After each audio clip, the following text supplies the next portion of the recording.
بەڵێ بینەرانی عزیز سڵاوتان لێبێت من یادگار فایەخمەم شەو بە شێوەیەکی ڕاستەوخۆ لە شاری کەلار و لە گەرمیانەوە لەگەڵتانم بۆ دوا ئەڵقەی بەرنامەی باسی هەڵبژاردن وەکو ئێوە شاگادارن ئێمە لە ماوەی ڕابردوو 22 بەرنامەمان لە کاتی هەڵمەتی بانگەشەی هەڵبژاردن پێشکەش کردووە ئەمە 23 هەمین بەرنامەیە واتە ئێمە لەو ماوەیە نزیکی 92 کاندیدی لایەنە جیاوازەکانمان بە شێوەیەکی ڕۆژانە و شەوانە بەسەر کردوێتەوە جگە لە ئەوەی کە پەیامنێرەکانمان لە شار و شارۆچکە جیاوازەکانەوە کاندید و بربژێری لایەنە جیاوازەکانیان بەسەر کردوێتەوە مەبەستمان لەم بەرنمەیە کە لە سەرەتای یەکەم ئەڵقەژامەژەمان پێدا ئەوە بوو کە هاوڵاتیانی هەرێمی کوردستان و دەنگدەرانی هەرێمی کوردستان بەرچاویان ڕوون بێت کە کێ بکەن بە کاندیدی خۆیان کێ بکەن بەو کەسەی کە متمانەی خۆیانی پێ ببەخشن و کێ ببێ بە نوێنەری ئەوان لە بەغداد لە تەواوی پارتە سیاسیە جیاوازەکان دیارە ئەم شەو کە لە کەلارەوە لەگەڵتانین لە بەردەم قەڵای شێروانەوە کە ڕەمزێکی جوانی شاری کەلارە توانم بڵێم لە دوای بوومەلەرزەکەەوە ڕەمزێکی بریندارە چونکە پێویستی بە نۆژەنکردنەوەیە ئێمە لەگەڵ چوار کاندیدی بەڕێزی چوار لایەنی سیاسی جیاواز ئەمانەوێت بزانین باسی ئەمان بەڵێنەکانی ئەمان بەرنمەکانی ئەمان چییە بۆ ئەیانەوێ بچنە بەغدا چی زیاد و ئیزافەکەن بۆ ئەزمموی پارلەمانتاری کە ئەوانەی پێش خۆیان لە تەواوی فراکسیۆنە کوردستانیەکان پێی هەڵ نەساون و نەیان کردووە ئایا مەبەستیانە بچن لەوێ تەرکیز بخەنە سەر چ بابەتێک ئەیانەوێ لەوێ چی چارەسەر بکەن بەنیازن چی لە ئەولەوێتی کاریاندا بێت کاتێک هاوڵاتیان و دەنگدەرەکانیان متمانەیان پێبەخشن و ئەمانی ژۆکو لە کاندیدەوە ئەبن بە پارلەمانتار و نوێنەرایەتی هاوڵاتیانی هەرێمی کوردستانەکەن ئایا ئەتوانن نوێنەرایەتی هاوڵاتیانی هەرێمی کوردستان بخەنە پێش نوێنەرایەتی شخصی و نوێنەرایەتی حەزبیەوە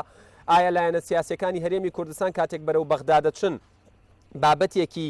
ستراتیژی هەیە وەکو پرسی پێشمەرگە وەکو پرسی مادەی 140 وەکو ناوچە جێناکۆکەکان و ناوچە کوردستانەکانی دەرەوەی ئیدارەی هەرێم وەکو پرسی مافی زەوتکراوی هاوڵاتیانی هەرێمی کوردستان وەکو جێبەجێنەکردنی بودجە ئەو بەرگە و مادانەی کە تایبەتن بە هاوڵاتیان هەرێمی کوردستان و هەرێمی کوردستان وەکو قوارەیەک وەکو تەواوی مافەکان لە بوجە و موچە ئایا ئەمان ناکۆکن لەسەرم پرسانە دەمی هەر پارتێکی سیاسی وەرکاندیدی لایەنێک بکەیتەوە ئەڵێت ئێمە هەمومان تەباو کۆکین لەسەرم پرسانە کەواتە کە ئەچنە ئەودی و حەمرین کە ئەگەنە بەغدا و لە ناو پەرلەمانی عێراقەوە چی هۆکاری ناکۆکیەکانیانە ئایا بەرژەوەندی شخصی و کەسیە ئایا مامەڵە نەکردنە وەکو یەک تیم لەگەڵ لایەنە عەرەبەکانی سونە و شیعەی عێراق یاخود پرسی دیکەیە ئێمە مەبەستمانە ئەم شەو ئەوەندەی کات هاوکارە ڕاو بۆ چوونی کاندیدە جیاوازەکان بگوێزینەوە لە دەستە ڕاستەوە کاک مەحمودی شێخواب کاندیدی بزوتنەوەی گۆڕان لەسەر پارێزگای سلێمانی میوانی دووهەمم مامۆستا حەسەن سەرتیب جاف کاندیدی پارتی دیموکراتی کوردستان لە پارێزگای سلێمانی لە دەستە چەپیشم مامۆستا شیروان حەمەغەریب کاندیدی هاوپەیمانی دیموکراسی و دادپەروەری لە پارێزگای سلێمانی وارووا میوانی چوارەمم مامۆستا ئەرسەلان ساڵح زەنگەنە کاندیدی یەکگرتووی ئیسلامی کوردستان لە پارێزگای سلێمانی دیارە هەموو ئەم بەڕێزانم چوار کاندیدە لەسەر پارێزگای سلێمانی کاندیدن بەڵام کاندیدی گەرمیان و چاویان لە دەنگی گەرمیانیەکانە مامۆستا مەحمود گەر لە جەنابتانەوە دەست پێ بکەم ئێوە بربژێر و کاندیدی بزوتنەوەی گۆڕانن ئەگەر دەنگدەرەکانتان دەنگیان پێدان و وایان کرد کە متمانە بە تۆ بەخشن بچیتە پەرلەمانی عێراق پێت وایە بە نسبەت کوردەوە چی گرنگترین پرسە کە کاری لەسەر بکەم فەرموون پێشەکی زۆر سپاس سلااو لێرە سلااو ڕێزم بۆ هەموو بینەرانی خۆشەویست گەورەترین کێشە کە کورد چەندین ساڵە خەباتی بۆکە کێشەی سنوورە کێشەی خاکە شەڕی کورد ئەگەر لە وەکو قۆناغێکی سیاسی تەصنیفی کە ئێوێتە قۆناغی ڕزگاری نیشتیمانی حرەکەی تەحەڕووی وەتەنی بۆیە کێشەی ئەساسی بە نسبەت بزوتنەوەی گۆڕانەوەی کێشە وەکو واقعش کێشەی سنوورە کە دەوڵەتی فیدراالیشە کە عێراق دەوڵەتێکی فیدراالی خۆتەزانی بەڵام هەرچەند دەوڵەتی فیدراالی ناتەبیعیە بەڕاستی بۆچکە ئەساسی دروستکردن دەوڵەتی فیدراالی بە دوو شێوە بێ یان بە تەفەکوکی دەوڵەتێکە بێت یان بە یەگرتنەوەی چەند دەوڵەتێکە لە سیادی خوێنەکەن و بنەوە بەڵام حاڵەتی عێراق حاڵەتێکی زۆر ئیستثنایی و زۆر جیاوازە فەرزی واقع وای کردە کە هەیە کەرێمی تایە تەنها یەک هەرێمیشە لە دنیای شەوڕاناکەم هیچ دەوڵەتی فیدرالی هەبێت بە یەک هەرێمی بێ کە تقریبا 490 مقاطعە ویلایات کانتۆناتیە لە ئاستی عالەمە بۆیە بەنسبەت کوردەوە لە کوردستانی باشوور لە هەموو بەشەکانی تریش کێشەی ئەساسی کێشەی سنوورە زۆر بەداخەوە یعنی دەسەڵاتدارانی ئێرە کوردستانی باشوور چەندین ساڵە ئەوەی کە مهم نەبێ بەلایەن و گرنگ نەبێ بەلایەنەوە ئەو کێشە ئەساسیە چکە تا ئەو کێشە ئەساسیە دیاری نەکرێ تهدید نەکرێ بە هیچ شێوەیەکی تر کێشەکانی تر ئارامی تێنە بە نمونە ئارامی اقتصادی سیاسی ئابووری سەقافی هەموو بابەتەکان نەفسی حاڵەتی نەفسی هەموو ئەمانە سەقامگیر نابێ چونکە هەمیشە لە بینی دەولەی فیدرالی و ئەو هەرێمە کە ئێستا هەرێمی کوردستانە هەمیشە تەوەترات و مەشاکل دروسە بێ دایم ئەگەر کورد بیتوانایە هەرچەند من مادەی 140 وەکو دەستوریەک لە بەری اختصاص قانون دەستوری هەر ساڵێکیشم لەسەر پەرلەمانی عێراق و ئەمریکا و سویسرایە ئەگەر کورد بیتوانێت تا 2007 کە لە دەستوری عێراقیە دیاری کراوە لە مادەی 140 تا 15/11/2007 بەڵێ ئەگەر لەو کاتا بیتوانێت مادەی 140 جێبەجێ بکە بێگومان کورد زۆر براوە بوو بۆ نەتوانراوە جێبەجێ بۆ نەتوانراوە جێبەجێ بکرێت لەبەر ئەوەی کورد بەڕاستی خەمی نەبوو دەسەڵاتدارانی ئێمە خەمی امتیازات و دەستکەوتی ینی پرسەکە لەوەیە بوو کە کەم تەرخەمەکە لەلایەن نوێنەرانی کوردەوە بوو لە بەغدا یان عقلیەتی عێراق و ئەوانەی سەرۆگۆزیران بوون و لە پۆستە سیادیەکان بوون بە نسبەت کوردەوە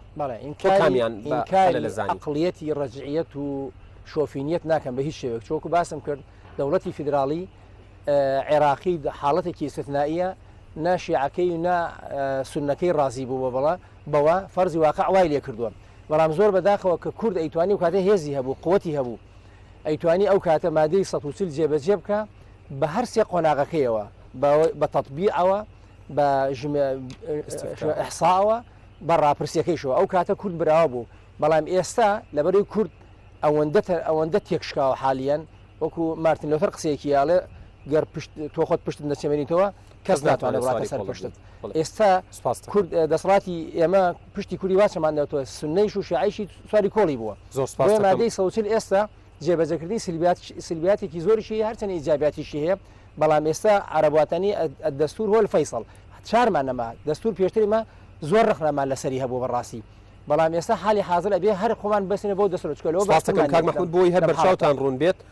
من لێرە لەم ئایپادە خولەک و چرکە ئەگرمەوە بۆی هێندەی ئەتوانم عەدالەت لە دابەشکردنی کاتەکان وەربگرم کاک مەحموود لە سێ خولەکە ینی ئەفکار و بیری ڕاکانی خۆی گیانمە مۆستا حەسەنیەوە کاندیدی پارتی دیموکراتی کوردستانن لە سنووری پارێزگای سلێمانی و لە ئێستا لە گەرمیانەوە بەرنامەکە ئەکەین ئەمەوێ بزانم کاک مەحموود لە قسەکانیە وەکو یەکەم کێشەی سەرەکی وتی کێشەی ئێمە کێشەی سنوورە کێشەی خاکە بەنسبەت ئێوە وەکو پارتی چی لە ئەولەویەتی کارتان ئەبێت و پێت وایە کە ئەگەر ئێمە نوێنەرایەتیەکانمان لاواز من ئەوە نەکێشەکانمان چارەسەر نابن بەڵکو کێشەی دیکەش یەخە و ڕیشمانەگرێ وەکو کوردەڵێ بە حقت سڵاو و ڕێز و خۆشەویستمێ بۆ بینەرانی کەناڵی 24 بە حقت من ئەوەی ئەبینم ئەوەی بەیانی بچینە پەرلەمانی عێراق کێشەی یەک ڕیزی ملەتی کورد هەر کاتێک کە یەک ڕیزی بووە توانیوەتی گەورەترین دەستکەوت بێنێ و من لەگەڵ هاوڕاش نیم لەگەڵ برای بەڕێزم کاکشێخ بە حقت ئێمە مادەی 140 ڕۆژگارێک هەبوو کامیلەتەن تەطبیق کرا خاکمان بەدەستەوە بوو ڕاپرسیمان کرد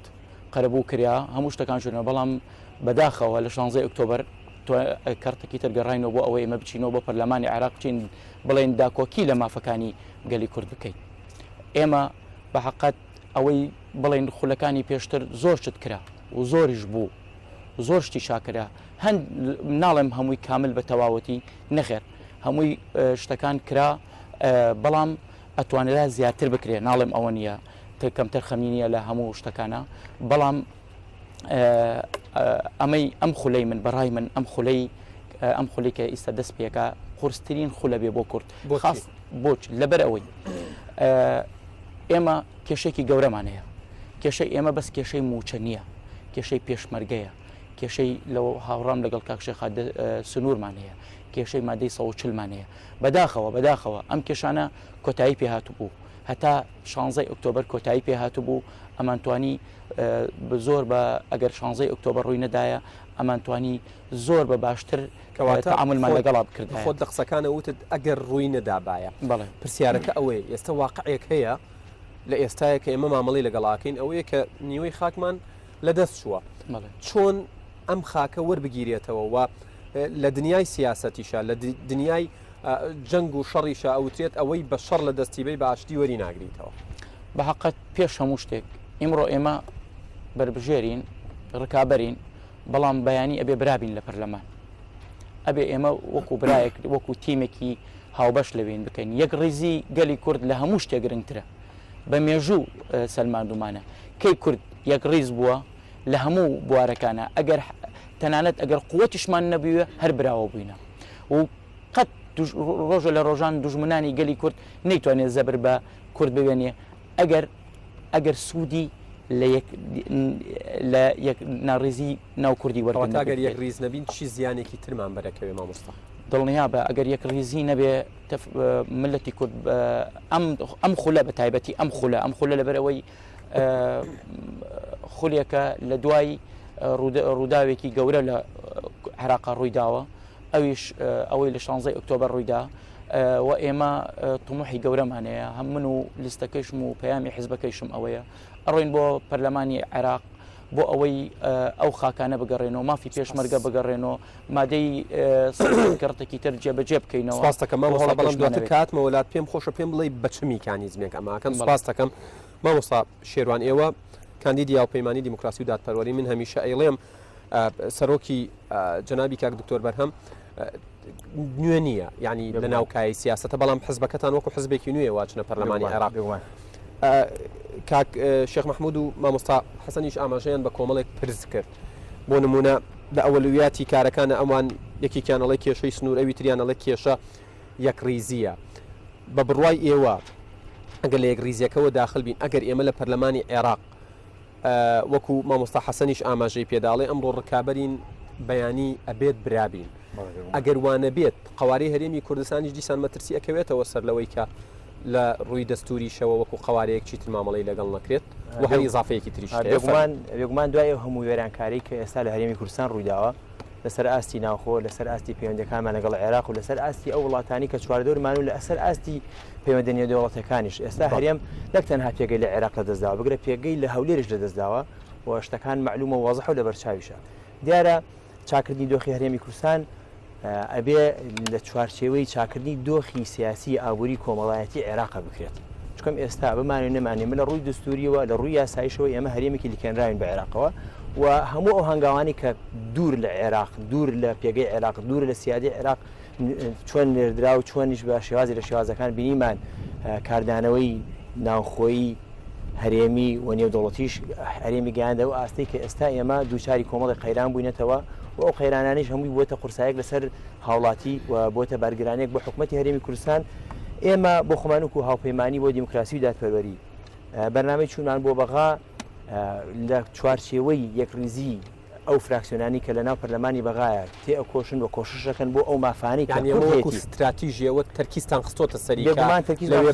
مامەڵەکەن و بێگومان ئەو ڕادەی بەرژەوەندەکانی گەلی کورد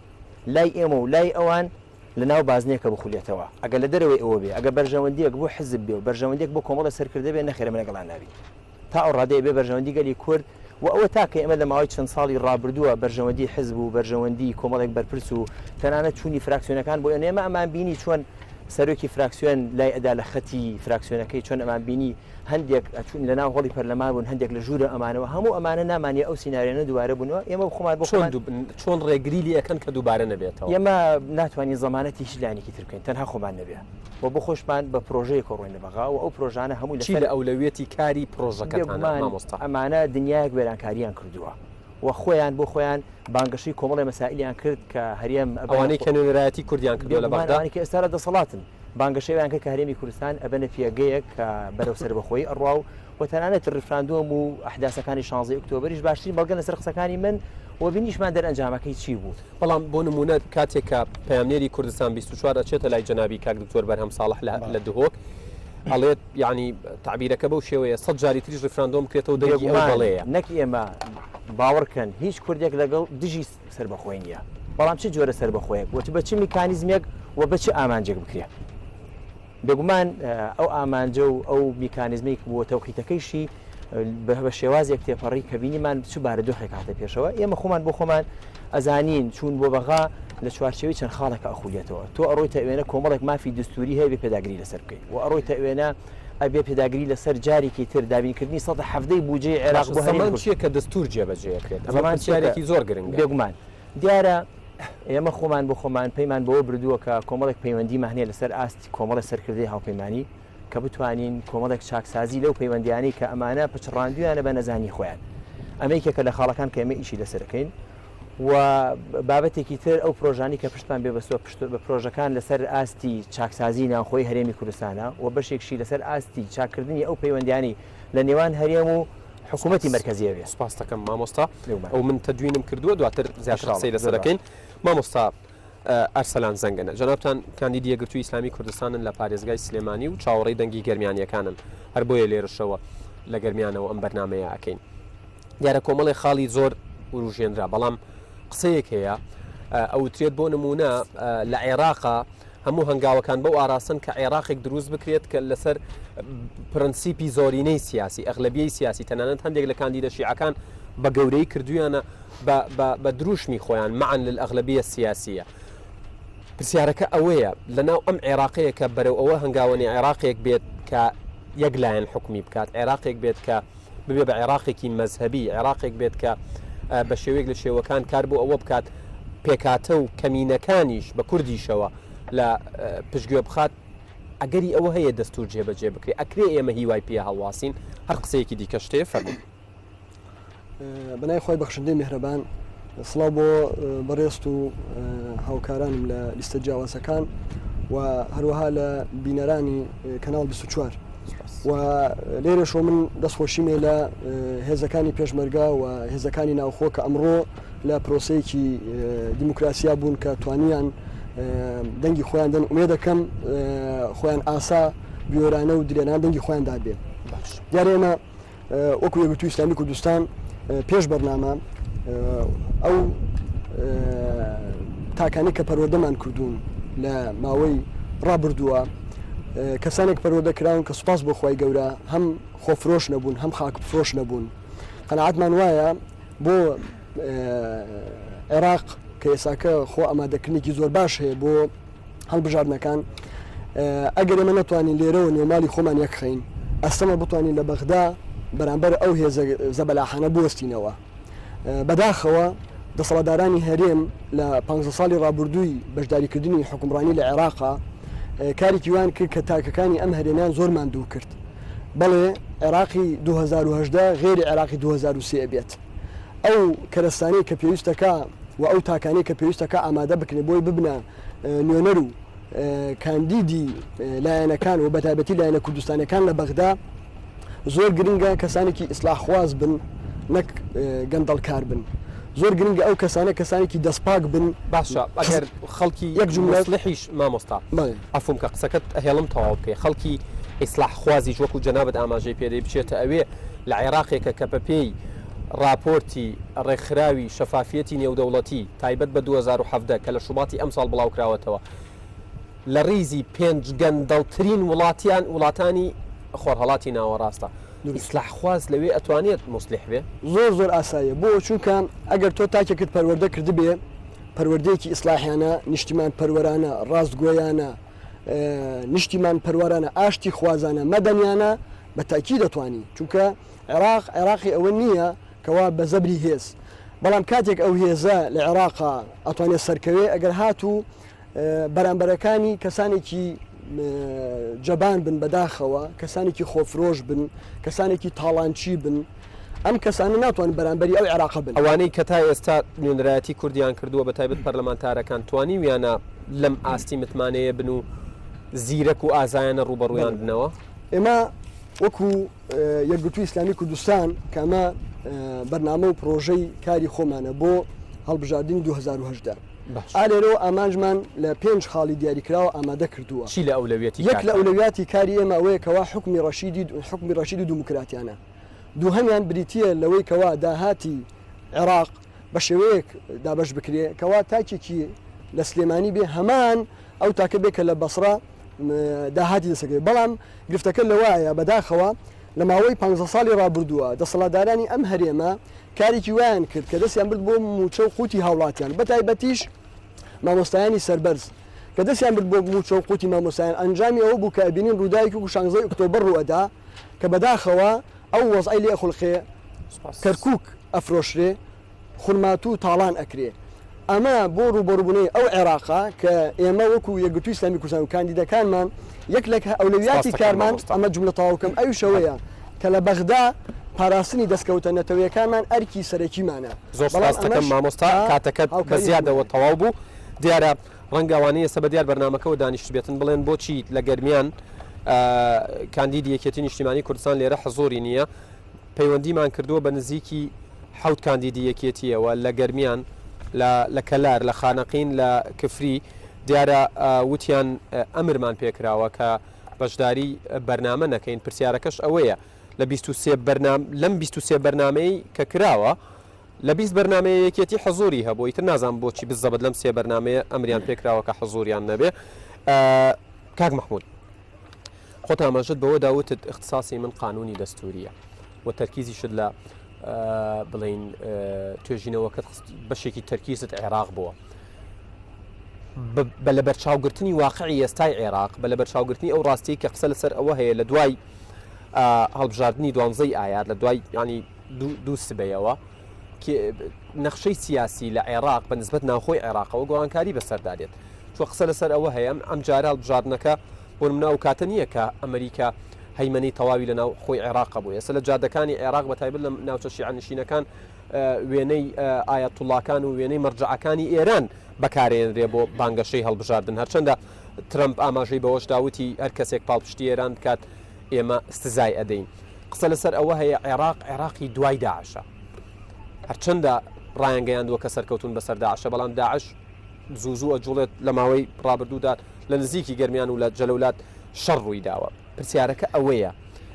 دەستور لەو عێراقا کە ئاماژەمان بە کۆمەڵی خاڵ و حەقیقەتدا لەسەری جێبەجێ ئەکرێ یان زیاتر پێشێ لەکرێت بەڵێ طبعا دەستور کاتێک جێبەجێ ئەکرێ قانون کاتێک جێبەجێ ئەکرێ کە سوڵتەیەکە بێ جێبەجێیکە هەر چۆن بۆ ڕاگررتنی دەسەڵات و هێز مۆنتسکۆ قسەیەکی هەیە کە ڕۆح القوانین نووسیواڵێ هێز هێزەوەستێنە السلطة توقف السلطة ئەو دەستورێش کە لە زۆربەی زۆری وڵاتانی دیموکراتی و غێری دیموکراتیشە دەستورێکەیە چەندی جێبەجێکرێت چەندی جێبەجێنەوە ئێستا دەستوری عراقی بە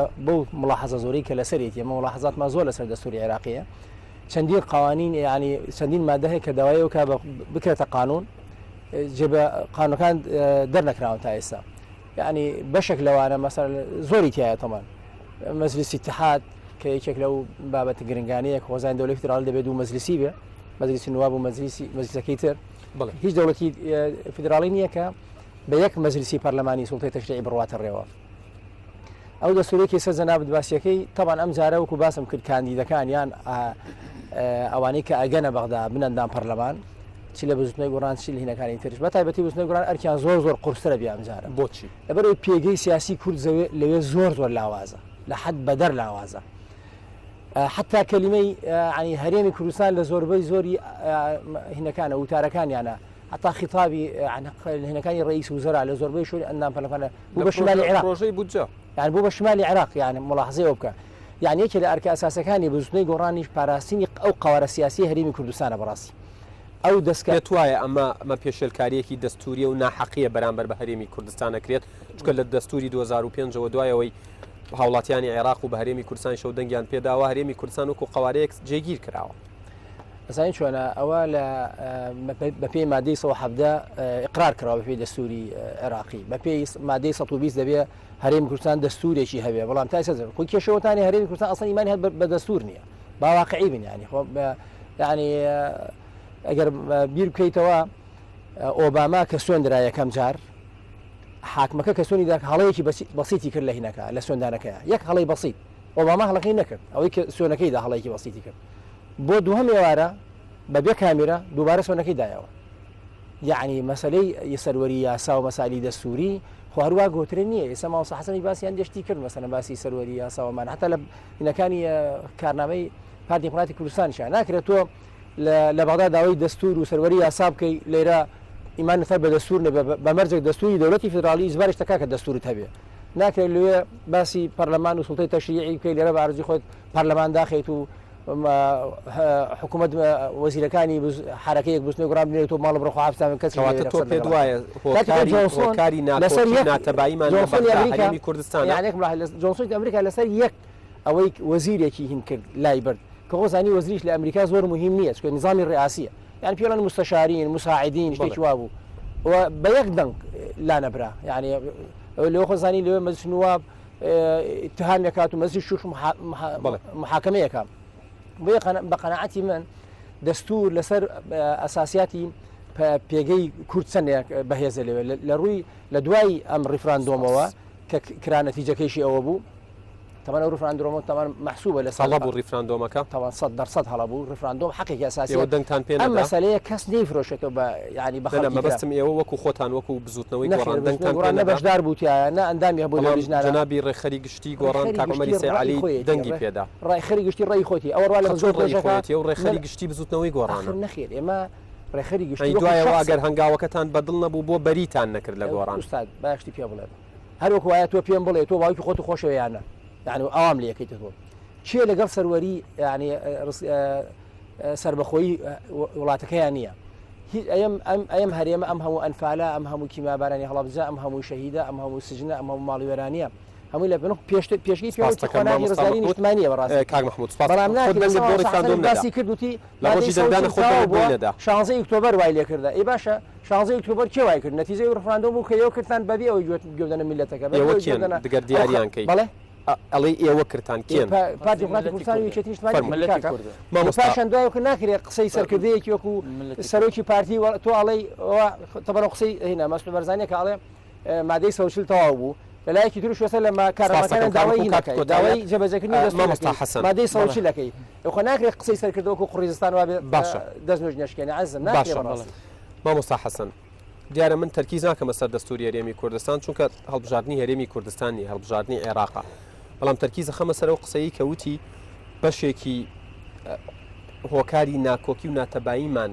لە بەغدا ئەگەڕێتەوە بۆ خراپی نێوماڵی کورد لە هەرێمی کوردستان و کۆمەڵێک شتیشی ئاماژە پێداوتی هەڵەبوون لەبەر کاتەکە من دوباری ناکەم عرب ئێمە برابین داوای برابین لە هەولێری کورد ئێمە لە دوژمن بەڕاستیم کەی بنکالین زۆر ناشاد فەرمووەوەستە من پێشە شتێک فەخرەکەم بۆ حیزبم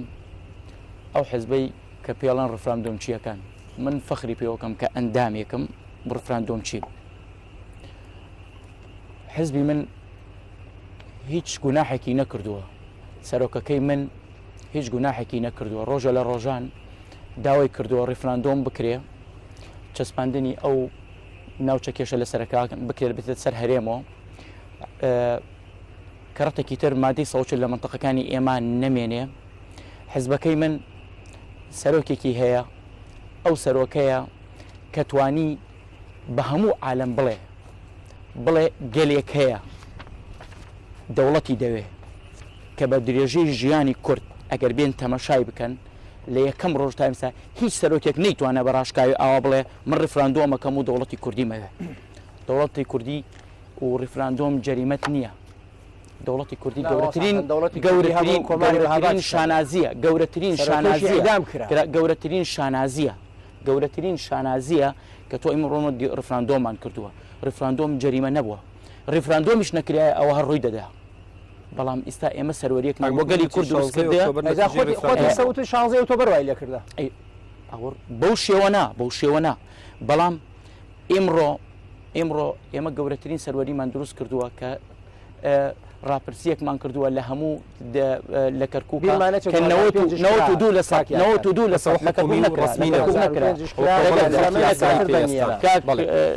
نەکرا ئەمجا دوای ئەوە کاک شێخ باسی ئەوەکە کە دەستور نییە سەرۆکی ئێمە بوو کە یەکەم سەرۆک بوو ڕۆشتە بەغا دەستوری عێراقی دروست کرد و فەرسی کرد بەسەر بەغاکەن جێبەجێ کراوە جێبەجێ نەکراوە عێراقی فدرالی کرد زۆر حیزب هەبوو داوای فدرالەتی محافظاتی کرد هەر کاک مەسعود بوو ڕۆشتە بەغا نەیهێشت فدرالەتی محافظات تەنفیز بکرێ و کردێ فدرالەتی هەرێم و هەر ئێمەش بووین داکۆکی کار بووین لەسەر مافە دەستوریەکانی عێراق و ئیستایش بە تەحەداوە ئەڵێم هەر ئەندام پەرلەمانێکی لایەنەکانی بۆ تاریخی کۆن منیستەیەکێتی نیم بەڵام ئەو کاتەیەکێتی داوای فدرالیە کرد پارتی داوای حکومەتی کرد بیرمان نەچێت نا فدرالی نا ئەوە نا 2023 باسەکە ئێمە وەختێکە قەراری فدرالی درراوە فدرالی بە هەردووکمان عێراق کە پارتی ئێمە ڕازگۆین لەسەر دروشی خۆمانە ئێمە لە هەڵبژاردننی نەوەتودووە ئەمانوت حکمی زاتی دروشمان لەگەڵ ملەتی خۆمانە نەکرد کاتێکە کورد کە توانی بێتە لە حکمی زاتی تێپەر بکە وتمان فدرالی و کەسیش نەیتوانێت ڕۆژە لە ڕۆژان چیەکانەوێ بڕۆنەوە بۆ بەغدا مامۆستا حەسەن ئێمە ئەبێ پێش هەموو شتێک ئەمەی کە ئەکرێ لەسەر ساحەی سیاسی ئەمەی کە لەسەر ساحەی سیاسی ئەکرێ هەمووی بانگەشەیە ئێمە وەکو پارتی دموکراتی کوردستان ئیمانمان بە بانگەشە نییە ئەسڵەن بانگەشێکی هێمنانیشمان کرد ئەم جارە گۆڕیمان بانگەشەکان بۆ ئەوە بینی ناو جادەکانە ئاڵایکی زەر نابینی ئەسڵەن ئەمە بەهیواییتانە لە عێراقیا ئەمانەوێ شتێکی تر تازە دروستکەین لە خولی تازە ئەمانەوێ برایەکی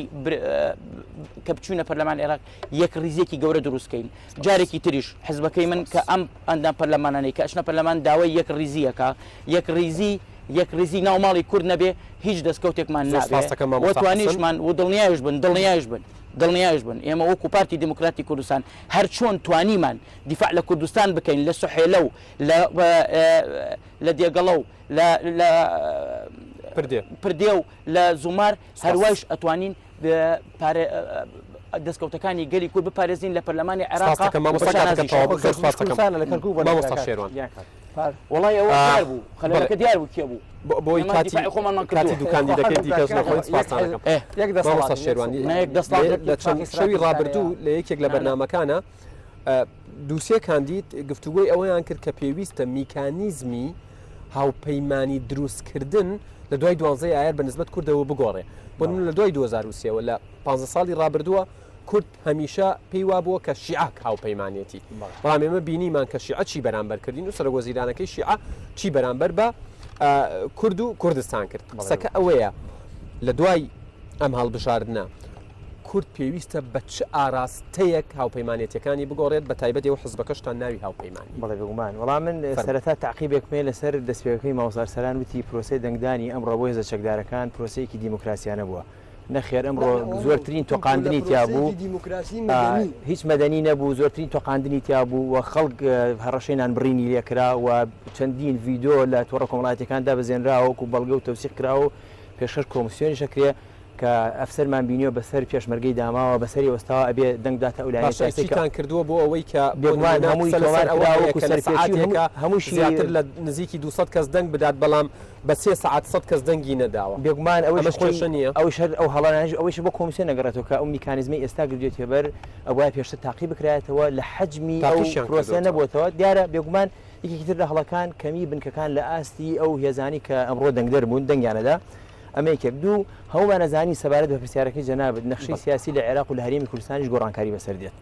بە حکمەوەی کۆمەڵێک هێزی تازە هاتوونەتە ئاراوە و ئەم هێزانیش بۆ خۆیان ڕوئیای تازایان هەیە ڤژنی تازایان هەیە و ئەو ڕێیانی کە ئەوان هیانە جیاوازە ئەبێ ئێمە قۆناغی حزبایەتیکردنی تەقلیدی تێپەڕێنین و ئەبێ ئەو بەرگە لە بەرماندا بکەین جارێکی تر ئێمە بۆ هەڵانەیە نەڕۆینەوە ئێمە ئەو تەحالفاتانی کە پێشتر هەمان بووە ئێمە سوودمەند بوون لی و تا ڕادەیەکیش ئەو تەحالفانی کە لەسەر ئاستی کۆمەڵێک پەیوەندی پێشتر و کۆمەڵێک بەرژەوەندی کە پێشتر لە سەردەمی ڕژێمی پێشواری پێشوش تەرکیزت کردە سەر ئەوەی نووسیت وتت من لێرە تەدوینم کردو نووسیومە ئەڵێ پەیوەندیمان لەگەڵ لایەنەکان هەیە و چەندین کاندیدی دیکەش ئەڵێت ئێمە ئەم پەیوەندیانە بەکار ئەهێنین لە بەرژەوەندی کورد قسەکە ئەوەیە ئەوانەی لە بەغدابوون پەیوەندیان نەبووە ئێمە کێشەی هەرەگەوری گەلی کوردەوە بۆتانە بڕیارەکان هەمیشە لە مەکتەبە سیاسیەکان دراوە تەنانەت لە دەرەوەی فراکسیۆنەکان و ئەو بڕیارانە کاریگەری سلبی لەسەر ئەو فراکسیۆنانە دروست کرد لەسەر ئەدای ئەندام پەرلەمانەکانیش و وای کارێکی وای کردووە کە خۆی بۆ خۆی ئەو فراکسیۆنانە ئەدایان زۆر لاواز بێ و تەسەورەکەم ئەم جارەی ژماری ئەندام پەرلەمانەکان ئەو کاریگەری نەبێ بتوانین لە عێراق تۆ بڕیارێک تێپەڕێنی ئێستا ئێمە پێویستمان بچێ لەم کۆناغا پێویستمان بەوەی ئێمە جارێکی تر چۆن کارێکمان کردبوو سرنجی هەموو دنیامان ڕاکێشا بوو کە کوردێکێکە لە پێکاتە سەرەکیەکانی عێراق ئێستاوانە ئێستا هەمان لە ڕووی واقعێتەوە وایە بەڵام لە ڕووی کاریگەریەوە نەماوە ئەو کاریگەریە بۆ لە ئەگەر کورد بەشداری هەڵبژاردننی نەکردای ئەم عێراق ئەمایەوە کە لە دەستور باسیەکە بێگومان هەر ئەمایەوە بەبێ کوردیشتی ئەپەڕێنرا هیچ کێشە نەبوو بۆ ئەوان بە بەڵگەی چی بە بەڵگەی ئەوەی ئەو ئێمە ئەو بە حکومەوەی زۆرینەیە و ئەیشتوانێت تەنانەت شیعەکان بەبێ سونەشتەی پڕێنن و ئێستا ئەوان فەرزی سیادی خۆیان کردو بەسەر هەرێمی کوردستانە ئەبینین مەرزەنی لە نەتیجەیە وەکو دەرەنجامی قسەکانی جەنابتان مامۆستا ئێمە لەگەڵ عقلێتێکە مامەڵاکەین کە بڕوای بە تەوافق و شەراکەت نییە پێشتر ئەمە هەواتوانن مافی کوردیتیا بەدەستبێنن گەر لەگەڵ ئەم عقلێتە مامەڵاکەین پەیوەندیەکان چ سوودێکی هەیە پەیوەندیەکان پێشتریش ئەو پەیوەندیانە بە ڕەغبەتی لایەنە عێراقیەکان نەبووە لە دەرەوەی عێراق کۆمەڵێک لایەنی تر بوون ئەمانە پێگەیان هەبوو لە عێراقا بۆ نمونە عێراق ئەمریکا یەکێکە لەو هێزانی کە تاکوی ئێستا لە پشتی پەردەوە لە سێبەرەوە حکومی عێراقەکە ئەمە چی تایە بەنسبەت ئێوەوە بەنسبەت ئێمەوە ئەکرێ ئێمە جارێکی تر بەو پەیوەندیانی کە پێشتر هەمان بووە سوودمەند بین لی کۆمەڵێک علاقاتی دیبلۆماسی جارێکی تر زندوی بکەینەوە ئێمە بێین جارێکی تر پێگەیەک بۆ کورد دروست بکەین هەتاوەکو کورد پێگەی خۆی لە هەولێر و لە بەغا نەگەڕێنێتەوە کۆمەڵێک دەستکەوت هەیە من تەسەورەکەم ئەو مافە دستوریانی کە پێشتر هەمان بووە وەک پێویست ممارسەیشمان نەکردووە وردەوردە ئەوان کار لەسەر ئەو ئەکەن هەمواری دەستورکەنەوە ئەو مافانیش دەدەڵێن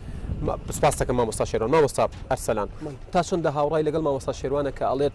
کوردیش بەشداری پرۆسی سیاسی نەکات تەنانەت سونەش بەشداری نەکات ئەوان هەر حکمی عێراقەکەن و تێپەڕێنن طبعا من قەناعەتم وایە ئەوەی کە خوێنەرێکی جددی بێ و تەواو بێ بۆ واقعی سیاسی عێراق لەسەر سێ بنەمای سەرەکیە چێبڕێەوە ئەوش بریتێ لە شیعە سونە کورد عێراق بەبێ ئەم سێ پێکاتە مستحیل بچێ بڕێەوە بۆیە لە ترازانی یەکێک لەم پێکاتانە عێراق بەرەو هەڵدێر ئەبات کە بەداخەوە لە حکومڕانی 5 ساڵی ڕابردووە ئیش لەسەر بابەتە کرا من زیاتر قسم لەسەر ئەوەیە کە ئێمە لە بەغدا شەڕی پاراستنی دەستکەوتنەتەوەیەکان ئەرکێکی سەرەکیمانە بێت چونکە بەڕاستی ئێمە لەوێ شەڕی پاراستنی دەستکەوتنەتەوەکان ئێستانەتانتوانی مامۆستا ئێمە بەل لە ڕێگەی پەیوەندیەکانمانەوە ئەوەی خراپ کراوە چاکیەکەینەوە ئێمە وەکو زۆرتان هەبوو لە چەند خولەکانی ڕابردووە فراکسیۆنی یەکگرتووی ئیسلامی کوردستان بە شایەتی دۆست و دوژمن ئەو شایەتیمانە بۆ ئەدەن ئێمە یەکێک بووین لەو فراکسیۆنانی کەوا دژی یاسای حەشدی شعبی وەستاینەوە واضحة كأو حشدي شعب أو حشدي شعبية أم دجوستانة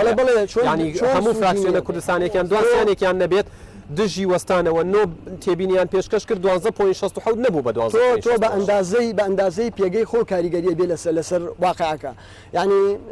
خاڵێکی ترێن ئێمە لە مۆزوعی هێزە بەحقیقەت لە عێراقا کاتێک عەبادی هێز بەکارهێنێ ئەمە بەپێی دەستور پێشێلکردنی دەستورە پێشێلکردنی یاسایە چونکە بە هیچ منطقێک جگە لە منطقی غابە نەبێکەوە ئەو هێز بەکارهێنێ بەرامبەر بە هاوڵاتیان و هاونیشتمانی خۆی بەڵام گرفتەکە لەوایە دوو هێزی دەسەڵاتدار کە بریتێ لە پای دیموکراتی کوردستان لەگەڵ نیشتمانی کوردستان ئەمان زەمینەیان ساز کرد بۆ ئەم حاڵەتە چونکە برایانی پێشمەرگە کە ئەمانە بە گیانی خۆیان ئامادەبوون دیفاع بکەن بەرگری بکەن لە خاک و نیشتیمان کاتێک تۆ تێی موچە و قوتی ئەم پاشەکەوت ئەەکەی دەسە بەی بۆ خۆراکی ڕۆژانەی کە ئەو خۆراکی کە بۆ هێزەکانی پێشبەرگە ئامادەکراوە تۆ دی لەوێ لە بازاری ڕەشە ئەیفرۆشیتەوە بەداخەوە لەلایەن کۆمەڵێک کەسانی مافیا و گەندەڵە و بۆیە من ئەڵێم پاراستنی دەستکەوتە نەتەوەیەکانمان لە بەغدا بە کەسانی ڕازگۆ دەستپاک ئیسلاحواز ئەکرێ بۆ نەکانتوانیوە تا ئێستا بیکەن ئێمە وەکو یەکگرتووی سەرکردستان کارمان لەسەری کردو چۆن ئێمە ئەسڵەن وەزیری دارایی کە سەر بە پارتی دیموکراتی کوردستان بوو وەشار زێباری ئێمە دژی وەستاینەوە چونکە گەوزیرێکی گەندەڵ بوو ئەی باشە وەزیرەکانی ترەزان چەند وەزیری عەرەب و سونەی بۆچی دژیان وەستاینەوە بە هەمان ئەوەیە لەوێ کورد تەنها دژی یەک کارەکات دژی عەرەبی سونە و شیعە بڵێ من لەوێ چوار پەرلەمانتار من لەوێ چوار وەزارەتی بەدەستەوە بووەوە بەرامبەر وەستاونێ بەرامبەر وەزیرەکانی تر بۆ ناوەستان کەوا لەوێ بوونە بە تەحەداوە یەک مەلەفی گەندەڵیان لەسەر ساغ نەبووەوە سەبات بە قسەکەی بەڕێز مامۆستا شێروان من مەسمەوە بوو کەوا پرۆسەی کی دیموکراتی لێرە ئەنجام درا بەڵام ئەم پرۆسەیە من وێنەم لەلایەکەوە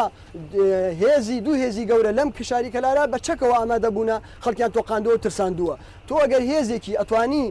خەڵک بە بیۆرانە و قەنعاتی خۆی دەما ڕێی دەبا با دەنگی خۆی بدە بەڵام من تێبینی لەسەر پرۆسەکە لە ئەلفی تایایی لێرە بەڵێ یەکی دیشمانی کوێ دەسەڵاتیە لەو دی و دێگەڵەوەکو بەڕێزن ئاماژەی بێگە باسی دێگەڵی کرد لەو دی و پارتی دەسەڵاتدارە بە حەقیقەت ئێمە ئەگەر بمانەوێ بۆ نمونە سەر و کۆمارمان لە یەکی دیشمانی کورسانە ئەم سەر و کۆمارە تاکو ێساگە لە ماوەی 5 ساڵی ڕابردووە بە حەقیقەت نەیتوانیوە ئەو کارە بکا کە ئەم جارە ئەگەر کاندیدێکی کورد بۆ سەر و کۆمار هەبێ وەکو یەکگرتو دەنگی ئێمە ئەگەر وەکو یەکگرتووی ئیسلامی کوردستان کە لیستی ئیسلام خوازان و ئیسلاح خوازانە توانیمان زۆرینەی دەنگی دەنگدەرانی هەرێمی کوردستان بەدەست بێنین ئەگەر سەر و کۆمارشمان پێدرا ئێمە ئامادەین وەکو چۆن من هەمیشە باسی گریمانەیەکم کردو بام شەویش باسی بکەمەوە کاخیر وای دانێ کورد 80 کورسی هەیە هەموو بە هاوپەیمانی و بە گۆڕان و بە پارتی و بە یەکێتی و بە هەمووی بەنەوەی نوێەوە بە هەر هەموو لایەنەکانەوە دەکورسێنن هەفتا هی ئەوەیە چی یەکەم ئێمە یەکجار خۆمان فرۆشتووە ئەوش تەنها بەخوای خۆمان فرۆشتووە ئەوانی تر ینی بەڵێ ئەوان خۆیان فرۆشتووە چکن بەڵگەمان لای ئەگەر کابرا خۆ فرۆش نەبێ کەرکووک ئەو کەرکووکە چۆن ئاوا تاڵان نەکرێت ئێوە لە پەرلەمانی عێراق حزوورێکی کاراتانەیە وەکو پەرلەمانتاران وەکو جێگری سەرۆکی پەرلەمانیش وەزیرتان هەیە و لە کایی سیاسی عێراقیشە کاری خۆتان کردووە قسەکە ئەوەیە ئەڵێت ئەگەر ئێمە زۆرینەی دەنگەکان بهێنین گۆڕانکاری یەکەین چونکە ئێمە لەگەڵ خۆمان بەخوای خۆمان فرۆشتووە و ڕازگۆین لەگەڵ خوای خۆمانە و خۆمان بە کەس نەفرۆشتووە و ئیسلاح خوازیشین لایەنەکانی تر چیەکەن لەوێ وەڵام من باش تێنەگەشتم لە مەفهومی ئەو پرسیارە ینی مەفهومی پرسیارەکەی من ئەوەیە یەکگرتووی ئیسلامی کورسان ئەڵێ ئەگەر زۆرینەی کورسەکان بەدەست بێنین گۆڕانکاری دروستەکەین چەندین شەوی تریش کاندیدەکان و ڕەنگە ئێستا لە مامۆستا شێروانیش پرسم هاوپەیمانیش هەر ئەو مەفهومەی هەیە قسەکە هەوەیە ئێوە وەکو گۆڕان حزوورتانەیە دیارە من لە پارتیشم پرسیارەکەم ئێوە بۆ نەتانتوانیوە کاریگەریدا بنن ئەزانی چۆنە لە بەغاوەکو باسم کرد بەغا ئەندام پەرلەمانی بەغا ینی بەرنامەی بەغا زۆر جیاوازی هەیە لەگەڵ پەرلەمانی کوردستانە و برادرانی یەکگرتووش مامۆستا کە باسی ئەوەکە یعنی من یەک شتەڵێم ینی پارتی کوردستان کە ئێستا ینی متهمە بەو نەتایجە خەتەرانەی کە ئێستا دروستی لە دوای ئەو ڕفراندۆمە کە ئێستا خەڵک بێموچەیە خەڵک وێران بووە وەرزشکار لاوان مامۆستایان موچە خۆران خەڵکی وێران بووە ڕاستی چەند ساڵە بەوهینە یان تۆ بەراوردێک خۆیان وەکو ئەمبەراتۆرە ژین ڕایەتەکان وەکو ینی ئەگەر بۆ منە ڕیفراندەمەوە هەرتان و دژی بووین ئەگەر ڕیفراندۆمەکە سەر و نەتیجەیە بووایەتان دژی بووین ئێمە من باسم لەو هینەکە دێت ئیمبەراتۆر کێمە ئیمبەراتۆر نییە ینی پارتی خۆسەرانی پارتی خۆسان لە ئێمە سەرانی یەکێتی نیشتمانی کوردستانی سنگی ئێمە قەڵغانە بۆ گولەی دوژمن ینی کوڕی مەسعود بەرزانی کوژراوە کوڕی مەسعود بەرزانی کوژراوە شەش شەهیدی هەیە شەش شەهید هەیە ژیانی ئەو عایلەیە مەفروض ئەگەر کوردایەتی بێ ماڵی وایە شەش شەهیدی هەیە ئەم گفتگۆی نێوانەوە چ سوودێکە گەیاندە دەنگدەرەکانتان پێکەکە کاکە ئەگەر وەچن بۆ بەڕاربەتی ئەگەر زۆر ئەو ماڵی کە شەش شەهیدی هەیە زۆر لە مەسعود بەرزانی وێتی بەرزانی و مەسعود بەرزانی خۆشتر بژین سەری ژانی ماکە سەری ژانی ئەوانکە مەسەلەکە کوردایەتی نییە خەبات نییە شەهید بوون نییە عایلێ وایە شەشی عایلێ وایە چواری عایلێ وایە باشە بەنسبەت کاندیدەکانەوە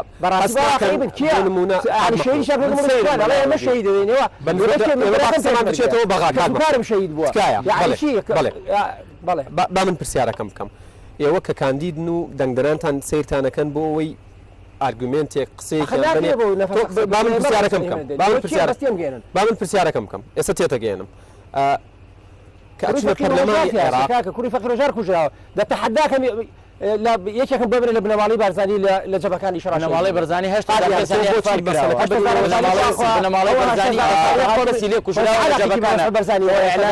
ئەعلانی ناکە بڵێ کێ کوژرا و کێ نەکوژرا لە شەڕی داعش من هەمووی بنەماڵی بەرزانی هیچ کێشێک فەرقی نییە بنەماڵی جاف و ئەمە مەیکەرە بنەماڵە مۆزوعەکە ئەمە قەزەیەکی کوردە هەروە قەزە نییە قەبارەیەکی کوردە ئەوە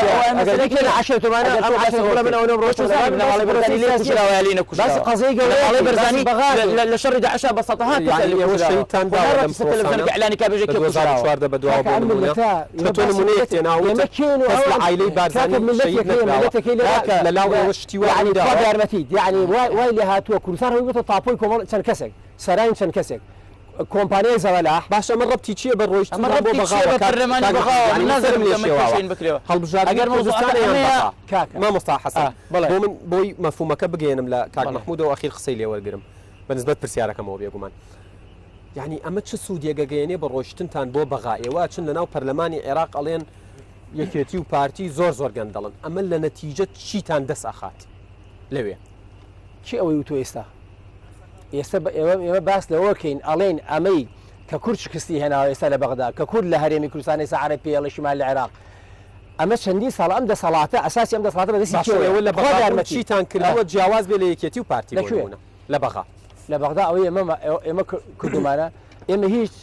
خلقك شفاف هيش تجر بشري معنيه هيش حالتك باش تبي بلم كاتي خوي بسوي قران ويسي 2002 باش داري سلطه تنفيذي عراقي بك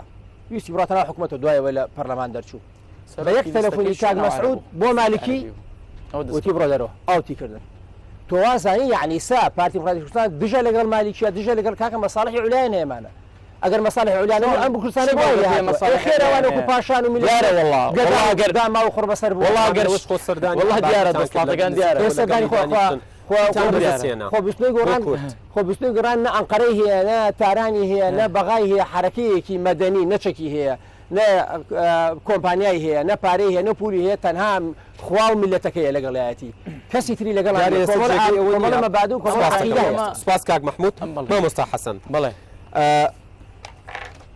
ئێوە بە کێشەی سەرەکیدا ئەندرێن کە کورد پێگەی لاواز بۆ لە عێراق وەکو پارتی تۆ وەڵامت چیە؟ وڵی من سەیرم بەلادێت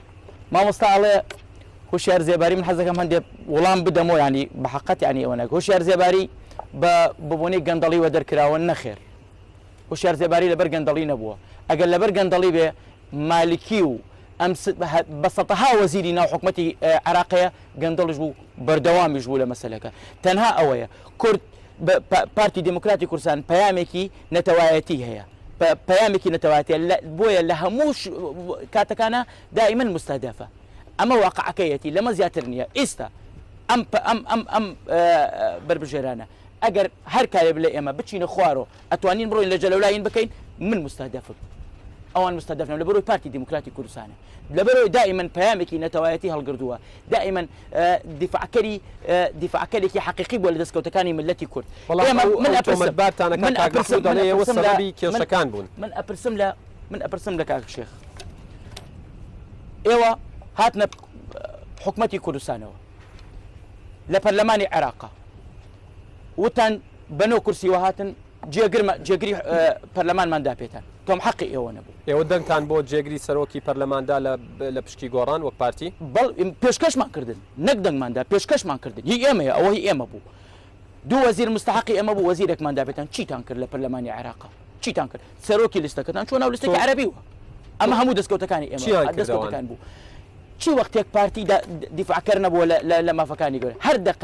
هەر دقەیەک پارتی ئەگەر لە پێگەیەکی زەعیفا بووە زەعیف بێ پێگەی کورد لە پەرلەمانی عێراقا زەعیف بووە هەر دقەیەک کاتی خۆی گۆڕینی عەلەمی عێراق کێ بوو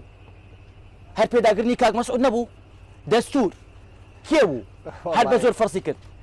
يعني كاك مسعود دستوري نووسی فەرزیش کرد بەسەر عێراقا نەخێر من ئەوە ناڵێم من ئەڵێم کاک مەسعود بوو مامۆستاگەر کوپەکەت بخەیتە سەری بۆی باکە دەستوری عێراقی بەس 2005 نییە من دەستوری دوای 2000 ئەسڵەن ئەو دەستورە کە ئەوەی پێداگری کرد لەسەرەوە فدرالیتی هەرێم هەر کاک مەسعود بوو پێداگیری لەسەر فدرالیتی هەرێمە کرد من نازانم هەموو هێرشەکان بۆ لای پارتی دموکراتی کوردستان و کۆی پارتی دموکراتی کوردستان جەریمەیەکی گەورەی کردووە جا پارتی دموکراتی کوردستان داوای ڕێفراندۆم و دەوڵەتی کوردی کردووە خۆ داوای شتێکی نەکردووە دوای ئەوە ئەمەی خەیسە ڕوودا ئەگەر هەر پارتی دموکراتی کوردستان پێشمەرگەکانی پارتی دموکراتی کوردستان نەبووە لە شوێنەکانی پردیە و سەحێلە و زومار نەبووە ئێستا ئەسڵەن قەبارەی هەرێم هەر نەما بوو کاک محمود ئەڵێت سەبەبی ڕئیسی کێشەی کورد و لاوازی کورد پارتی بووە لەوێ چۆن بەچی فەرزەکە کێشە کورد پارتی بووە پارتی ئەیتوانی لە نتیجەی ئەوەی نتیجەی ئەوەی بە قسەم خەڵکەتان نەکردومان نەکردووە هەمووان ملەسە وەختی نیە حەزەکەم بزانین کەسێکە بە زۆر خەڵکان ڕاکێشا بس ئەوەیان لە ئەرزی واقع کەس لەگەڵا نەبوو ئەگەر فەرسان کرد بەس حیزبەکانی تریشە حتا ڕێفراندۆمیش هەموو حیزبەکانی تیا بۆ بەس ئێوەی تیان نەبوونە ئەوش ئێوە خۆتان نەزان مەسەلەکەی چیە و بۆچی ئەگەڕێتەوە باگراوندەکەی بۆ کاکە بەیاشت پێ بڵێن ئێوە زیێزانە قابلە کەرکوو بەشانە زیێزان هەی هاوار سیوەکی ئاب دەبابەی بە عەسکە ئەنفالی کوردی کرد سیوەکی بەرانی هەڵەبجەیتی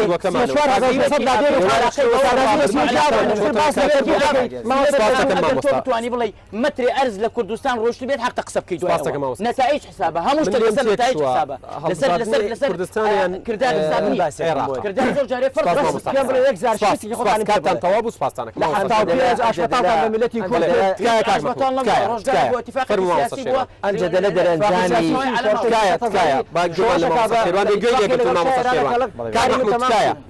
کاتی ئەوڕێکانتە خۆی ئەمجە دەلە دەرئەنجامی حکوومەتی حزبیە چەند ساڵێمە 27 ساڵە حکوومەتێکی حزبی مەبڕێ کردووە و دەرئەنجامی تەبەناکردنی کۆمەڵی ئایدۆلۆژیای زۆر بەرتەسک بۆیە ئێمە ئەبێ هەموو ئەوانە تێپەڕێنین بەڕاستی ئێستا هەرێمی کوردستان پێویستی بە کۆمەڵێک ئەحزاب و قەوارەی سیاسی هەیە کە گشتگیر بێ چەترێک بێ دوور لەوانی کە حەسر ئەبینی چۆن پێشمەرگەت بە حزبی ئەکرێت بە بنەماڵەیی ئەکرێت تەنانەت ڕووداوەکان تەنانەت شەهیدەکان تەنانەت دەستکەوتەکان تەنانەت قوربانیەکانیش هەتاوەکو لەنا ئەو باز نەبخولێنەوە ئێمە هەر چارەنووسمان لەمە خراپترە بێ بەحەقەت ئێمە ئەوانە هەموو ئەوبێت تێپەڕێنین ئێمە کار بۆ بکەین جارێکی تر بگەڕێنەوە ئەوەی حکوومەتی هاوڵاتی بێ ئاوا بگەڕینەوە بۆ بەشوازە ناگەڕێنەوە بەڵام ئەسڵی ئەسڵی مەوزوعەکە زانی لەکوێیە طبعا ئێمە ئەڕۆین داخل پرۆسەیەک بووین پرۆسەکە پەیوەستە بە حکوومەتی ناوەندیوە حکوومەتی هەرێمی کوردستان عفو کۆمەڵانی خەڵکی کوردستانیش مافی ئەویان هەیە نوێنەر بە خۆیان دابینکەن لەوێنە نوێنەر بە خۆیان دیاری بکەن بەڵام هەموو ئەم حزبانە ئەبینین گۆڕانکاریەک لە پارسەنگی هەست لە هەرێمی کوردستانە دروستە بێ ئێستا ئەیانوێ ئەمەوەکو فلتەرێک بەکاربێنن بۆیە دروشم و بانگەشەکان لە چوارچەوەی هەرێمی کوردستانە ئەخولێتەوە هەمووشمانەزانین لە سینۆ ئێستا هەڵبژاردنەکانی پەرلەمانی کوردستان دەست پێ ئەکا هەرێکێک لێرەوە ئێوە خۆی تاقی بکاتەوە سنگ و قورسایی خۆی بۆ خۆی بزانێ ئێمەش بۆ خۆمان واین پێمان وایە لەم هەڵبژاردنەوە پێگەیەکی بەهێز بە خۆمان دروستەکەین و لە هەڵبژاردننی سینۆ ببین بە بەدیلی ئەم دەسەڵاتە ببین بە بەدیلی ئەم حکوومەتە حزبیە جارێکی تر سەردەمی خۆشگوزارانی و ئاوادانی بگەڕنەوە جارێکی تر چۆن ئەتوانن لەوان نەچن ئەتوانیەوە هەر لە سەرۆکەکەوە تا ڕێخستن و بڵین هاودیدەکانتان هەمووتان هاوڵاتی ئەم کوردستان کوردستانی بەڵام قوارەیەکی سیاسی دوور لە ئایدۆلۆژیا لە چەپەوە بۆ ڕاست لە ئەفکاری ئیسلامی و تاوەکو خەڵکی مەدەنی خەڵکی دیموکراسی حزبەکانی تریش ئاوایانی هەموو حزبەکانی تیا هاتووە بەڵام ئێمە حزبەکانی تریش بۆ نمونە پارتی یەکێتی گۆڕان حزبی ئایدۆلۆژین یا ئاینین بەرتەسکرد بۆ کۆمەڵک بۆ چینێکی دیاریکراو بۆیە ئێمە ئەبێ ئەو بەرگەداکەنین و تەجاوزی ئەو حزبە تەقلیدیانە بکەین هەرێمی کوردستان ئێوەش لە چەپەوە تا ڕاست وجودیەتیاتانە قسەی ڕێخەری گشتەکەش بەڵێ بێگومان بۆیە جارێکی تر ئەبێ ئێمە بخۆمان بۆیە پرسیارەکەی تۆ لەوە بۆ ئەمە بوو بە بانگەشەیەکە بۆ هەڵبژاردنەکانی هەرێمی کوردستان یا بۆ بەغدایە ینی من دووکارێکی زەکرێتمافەکان زیاترکی زەکرێتە سەر ڕابردوو یەکتر سەڵینەوە یەکتر شکان کاکە لێرە مؤسسات نەماوە نەمؤسساتی تەشریعی نەمؤسساتی تەنفیزی ئەوەیشی کەماوە ئفلیجیەکی ئەبینین بە بەرچای خۆمان حکومە تووشی نیمچە ئفلیجی بووە ئەبینین کەرتی پەروەردە تووشی ئفلیجی بووە کەرتی تەندروستی تووشی ئفلیجی بووە و کۆمەڵانی خەڵکی کوردستان تووشی بێزاییەکی یەکجار گەورە بوون بۆیە ئێمە هەمومان لە چوارچەوەیەوە خولێنەوە لێرە چی بکەین ڕنگدانەوەی ئەبێ بۆ سینوش سپاس دەکەم مامۆستا شێروان مامۆستا ئەرسەلان کۆتا پرسیاری بەرنامەکەیە ئەم پرسیارە ئەگەر عێراق هەنگاو بنێت بەرەو زۆرینەی سیاسی کورد ئەبێ خۆی بە بەهێز ببینێ یان خۆمان بە بچووک و لاواز ببینین بە لە بەرچاوگرتنی ئەو ڕاستیەی کە گەورەترین لیستی شیعە دەوڵەتی یاسا بووە 100 کورسی هەبووە ئێستا بووە بە فتح و نەسر و ئیرادە و ئەلکەفاعات یعنی کورد هەمیشەڵێت ئێمە پەرتەوازین خۆ ئەوانیش پەرتەوازن چۆن سوود لەمە ببینرێت بەنسبەت کورد و بەنسبەت کوردستانەوە زۆر بە کورتی بێ سوپاس دەکەم بەڕێز تەمان من پێش وەڵامدانی ئەو پرسیارە پێم کۆمەڵی تاقیب هەم لەسەر قسەی جنەی مامۆستا حەسەن و مامۆستا شێروان ئەو شەکەم ئەوەیە کە ئەو زەمانە بەسەر چوو کەسێک بێم بابەتی نەتەوەی مۆنۆپۆلکە بۆ خۆی بڵێ تەنها من شەرعیەتی نەتەوەیی هەیە چونکە ئەوانە قسانێک ئەکرا بۆ 60ەکان و 50ەکان و چلەکان باش بوو بەڵام بۆ ئێساکە 2010 بۆیە ئەو مامەتە بەسەر چووە بۆیە گرنگە تۆ باسەکەم باسی تۆ پەلەمەکە سری تۆ بۆتە هەردووکیان دوای بۆیە خزمەتێکم لەبەر ئەوە پرسیارەکە بۆ ئایا پارتی دیموکراتی کوردستان جەریمەی کردووە بەڵێ جەریمەی کردووە ئەم نەیتوانیوە بە ئەو سیاسەتە سەقەتەی مامەڵەیەکی ناتەندروست ناحەکیم کارێکی وای کرد کە هەرێمی دووچاری خەیرانێکی زۆر سەخت کرد ئەم ئەکرا لەگەڵ بەتاویکەم بۆی بزانین بەنسبەت ڕیفراندۆم من قەناعەتمان وایە مۆزوعی ڕیفراندۆم لیزاتیهی خۆی کردوێتی لیزاتیهی ڕیفراندۆم ئایبیتیانە باسی چەمکی ڕیفراندۆم ناکەین تا پێناسی بکەین بڵێن مافە قسم لەسەر ڕیفراندۆمەکەی 25 ئەیلولە ئەو ڕیفراندۆمەی کە جەنابی مامۆستا محەممەد بادین تا هەفتەیەک پێش ئێستا وتی جوانترین و ڕێکوپێکترین و پاکترین و دەستوریترین هەنگاو بووە ئێمە وەکو یەکگرتووی ئیسلامی کوردستان لە 2014 کە کۆنگرای پێمەڵێن کاتم تەواو بووە بەتاویکەم فەرموو ئێمە قەناعەتمان وایە پاراستنی دەستکەوتە نەتەوەیەکان و لە هەمان کاتە کارکردن بۆ دەوڵەتی سربەخۆ ئەرکی سەرەکیمانە بەڵام ئەم ئەرکە بە کەسانێکی گەندەڵ ناکرێ یان کەسانێک بێ کە قەناعەتی وا بێ مافیان و تاڵانچینیان ئەگەر مافیا تاڵانچی بوون بۆ پشگیریتان کردن بەتاویکەم ئێمە ئەوانەی کەوا ماسکێکیان بەستووە کە قەناعەتیوانە توان میزانیە و باڵانسی تاویکەم یەک خولەکەم بەرێ یەک خولەکەم بەر یەک خولەک یەک خولەک نییە بڕاتە لامان بابەتی سەیری کامێراکە بکە مامۆستا داوای لێ بڵەکەم پێم بڵێن سەیری کامێراکەکە بۆ دەنگت پێ بدەن وەکو یەکگرتووی ئیسلامی کوردستان بۆ هاوتاکردنی موچەی پێشمەرگە لەگەڵ هاوتاکردنی موچەی خانەوادەی سەربەرزی ئەنفال کراوانی ئەم گەرمیانە ئاچیدێکەوە دەنگدەران هاتوین بۆی سەردەمی خۆشگوزرانی و ئاوادانی و حکوومەتی هاوڵاتی جارێکتر گەڕێنەوە سپاسەکەم مامۆستا حەسەن بۆ دەنگت پێ بدەن دەنگم پێ بدەن بۆ ئەوەی ڕۆینە پەرلەمانی عێراق بۆ گەڕانەوەی ئەو ناحەقەی کە بەسەر کەرکووک و بەسەر ئەو دەڤەرانە کراوە و ئیش و کارمان ئەوەیە بۆ گەڕانەوەی ئەو شوێنانە بۆ سەر هەرێمی کوردستان بۆ لە هێشتنی گەندەڵی لەو گەندەڵانی کە لە عێراق هەیە و لە هەرێمی کوردستانی شەیە بۆ گەڕانەوەی ئەو پارانەی کە دزراوە لە هەرێمی کوردستانی محمود شێخواب کاندیدی بزوتنەوەی گۆڕان لە پارێزگای سلێمانی مامۆستا حەسەن سەرتیب جاف کاندیدی پارتی دیموکراتی کوردستان لە پارێزگای سلێمانی مامۆستا شێروان حەمەغریب کاندیدی هاوپەیمانی دیموکراسی و دادپەروەری لە پارێزگای سلێمانی مامۆستا ئەرسەلان ساڵح زەنگەنە کاندیدی یەکگرتووی ئیسلامی کوردستان لە پارێزگای سلێمانی بەڵام لە گەرمیانەوە خۆیان کاندید کردووە بەڵێ بینەرانی ئەزیز ئەمە دوا ئەڵلقەی باسی هەڵبژاردن بوو لەو ماوەیەدا 92 کاندیدی لایەنە جیاوازەکانە شەوی 4 کاندیدمان بەسەر کردوێتەوە دیارە تێبینی و قسەی تریش زۆرە لەو ماوەیە کە من لەم بەرنامەیە چیم بینیوە و چیم نەبینیوە دواتر بڵاوی ئەەکەینەوە بینەرانی ئەزیز ڕێزی یادگار فایق و تەواوی ئەو ستافە جوانە کە بە درێژایی ئەم ماوەیە لەگەڵم بوون لە هەموو لە زۆربەی شارەکانی کوردستان لە گەرمیانەوە تازاخۆ قبول بکەن ماڵتان ئاوادان بێت و بەو هیوایی دەنگ بدەن بەو لایەنەی بەو کاندیدەی کە ئەتوانێن نوێنەرایەتیەوە بکە و خۆتان باشتر ئەزانن ڕێزی یادگار فایق و تەواوی هاوکارانم قبول بکەن تا بەرنمەیەکی دیکە کە لە باسی ڕۆژ پێتانەگەمەوە دووبارە ئێوە و کوردستان لە ئەمانەتی خوادا بن کاتێکی خۆش.